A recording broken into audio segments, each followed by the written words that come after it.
তখন সকাল 8টা, আমরা পুজো দিতে বেরিয়ে গেছি। কার উপর রেগে গিয়েছিল সূর্যিমামা ভগবান জানে।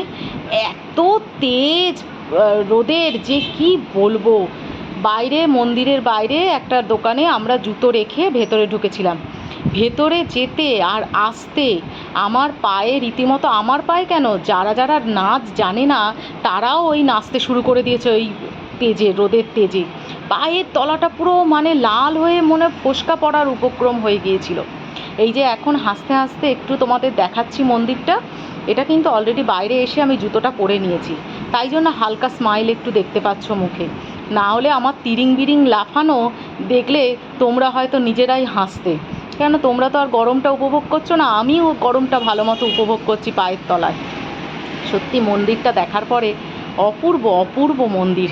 কতটা এরিয়া নিয়ে মন্দিরটা। আমরা 5 বছর পর এলাম। তখন 5 বছর আগে আমাদের প্রত্যেক বছর পুরী হতো, কিন্তু এই 5 বছরে, বিগত 5 বছরে আমরা একবারও পুরী আসিনি। এই 5 বছরে কতটা পাল্টে গেছে পুরীর মন্দিরের সামনের চত্বরটা।